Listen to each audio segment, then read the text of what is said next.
வணக்கம். சித்தக்கேட் உணவே மருந்து மருந்தே உணவு. இன்னைக்கு குளிர் குளியல், கடல் குளியல், நீராவி குளியல், சூடான குளியல், மணல் குளியல், தவிடு குளியல், சூரிய குளியல், கால் குளியல், கந்தக குளியல், பால் குளியல், இடுப்பு குளியல். இது என்ன விதவிதமாக குளிக்கிறத பற்றி சொல்லிட்டு இருக்கோம்னு பார்க்குறீங்களா? டெய்லி குளிர்வித்தல், அதாவது நம்ம குளிக்கிறது உடம்புல உள்ள அழுக்க சுத்தப்படுத்துறதுக்கு மட்டும் இல்லை, உடலை குளிர்வித்தல், உடம்புல உள்ள உஷ்ணத்தை வெளியேற்றுவதற்காக உள்ளது. இதுக்கப்புறம் நோயாளிகள், ஒரு சில பிரச்சனை உள்ளவங்க இந்த ஒரு சில குளியல்கள், ஒரு குளியலுக்கும் பலன் சொல்லிகிட்டே வரோம். இது எதுக்கெல்லாம் தேவைப்படுது அப்படிங்கிறது நமக்கு புரிஞ்சுக்கிட்டே வரும். முதல்ல குளிர் குளியல் இது ரெண்டும், முதல்ல சொல்ல ரெண்டுமே இயற்கை நமக்கு கொடுத்த வரம். குளிர் குளியல் ஒரு அருவியில் போய் குளிக்கிறது, ஆற்றில் குளிக்கிறது, குளத்தில் குளிக்கிறது, இது எல்லாமே குளிர் குளியலில் வந்துடும். ஒரு தண்ணி ரூம் டெம்பரேச்சரோட, நம்ம இருக்கிற என்வாயர்மெண்ட் டெம்பரேச்சரோட சில்லுன்னு இருக்கும்.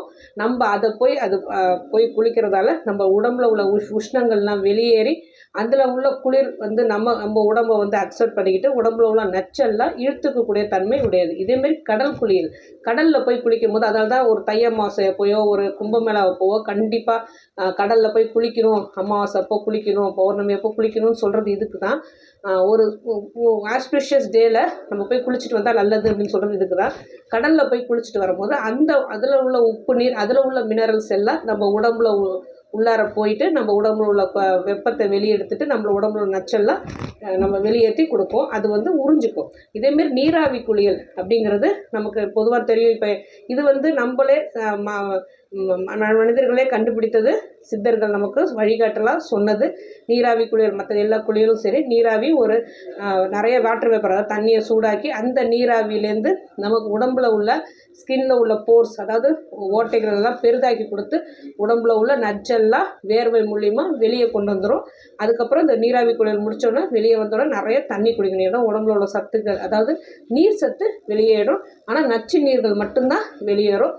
இந்த ஸ்கின்ல உள்ள ப்ராப்ளம்ஸ், உடம்புல உள்ள நரம்பு பகுதியில் உள்ள ப்ராப்ளம்ஸ், எங்கெங்கே நச்சுகள் இருக்கோ இந்த ப்ராப்ளம்ஸ் எல்லாம் குணமாகறதுக்காக நீராவி குளியலை செய்வாங்க. அடுத்தது சூடான குளியல், இதுவும் நீராவி குளியல் தான் வரும். இது தண்ணியை மட்டுமே பயன்படுத்துறது.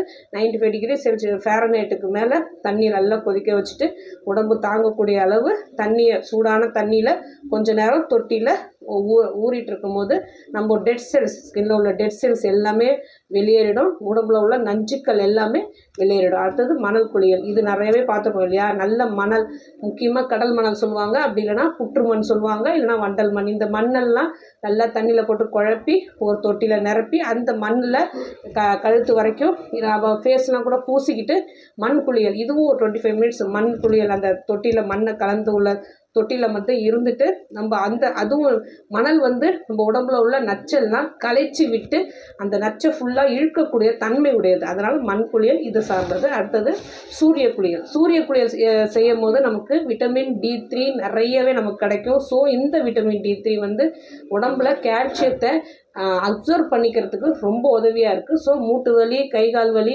கால்சியம் குறைபாடு உள்ளவங்க எல்லாருமே இந்த சூரிய ஒளியில் இருக்கணும். குறைஞ்சது கிட்டத்தட்ட 25 நிமிடமாவது சூரிய ஒளியில், காலை வெயிலை விட மாலை வெயிலில் சூரிய குளியல் பண்ணும்போது ரொம்ப நல்லாவே இருக்கும். அடுத்தது கால் குளியல். காலில் ஏதாவது பிரச்சனை இருந்தால், நரம்புகள் பிரச்சனை இருந்ததுன்னா, மூட்டு வலி ஏதாவது இருந்ததுன்னா கால் வரைக்கும் மண்ணை குழப்பி அதில் கால் வரைக்கும் இருக்க சொல்லுவாங்க. கால் வரைக்கும் இல்லைன்னா தண்ணியில் நிறைய மருந்து பொருட்களை கலந்து அந்த கஷாயத்தோட அந்த தண்ணியில் காலை ஒரு 25 மினிட்ஸ் ஊற விடுவாங்க. கந்தக குளியல், பொட்டாசியம் சல்ஃபேட்டை யூஸ் பண்ணுவாங்க. இது ஒரு சில பேஷண்ட்ஸ்க்கு மட்டுமே செய்யக்கூடியது. அடுத்தது பால் குளியல். பால் குளியல் நமக்கு எல்லாமே தெரியும், லாக்டிக் ஆசிட் இதில் இருக்குது. பால் குளியல் எதுக்கு பண்ணுறோம் அப்படின்னா, பாலில் அதாவது உடம்பு ஃபுல்லாக தண்ணியில் பாலை கலந்து 20 நிமிஷம் ஊற வைக்கிறது. உடம்பு ஃபுல்லாக ஸ்கின் நல்ல சருமத்தை மென்மையாக்கி கொடுத்து, சருமத்தை பளபளப்பாக்கி கொடுத்து, அதை அழகை மேம்படுத்துறதுக்காக மட்டுமே இந்த பால் குளியல் பண்ணுறது. அடுத்தது இடுப்பு குளியல்னு சொல்கிறாங்க. இடுப்பளவு தண்ணீரில் ஒரு தொட்டியில் அதில் அதுக்கேற்ற முடியும். இப்போ இடுப்பில் நிறைய பிரச்சனைகள் இருக்கும், போனில் பிரச்சனைகள் இருக்கும், நரம்புகள் பிரச்சனை இருக்கும். அந்த மாதிரி உள்ளவங்களுக்கு இடுப்பளவு தண்ணியில் மூலிகைகள், அந்த நோய்க்கேற்ற மூலிகைகளை போட்டு அந்த கஷாயமாக்கி அதில் அந்த தண்ணியில் கலந்து அதை ஒரு 20 நிமிஷத்துலேருந்து 25 நிமிஷம் வச்சு ஊற விடுறது. இது இடுப்பு குளியல். இந்த மாதிரி பல புற சிகிச்சைகளும் நம்ம சித்த மருத்துவத்தில் இருக்குது.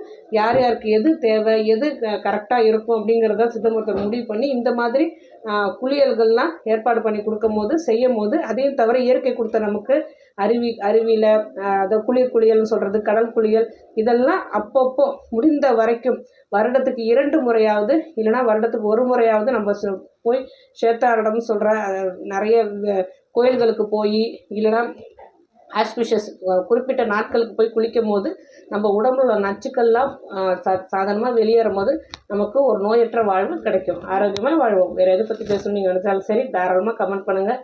உங்களுக்கு எந்த நோயாக இருந்தாலும் சித்தா கேரை அணுகுங்க.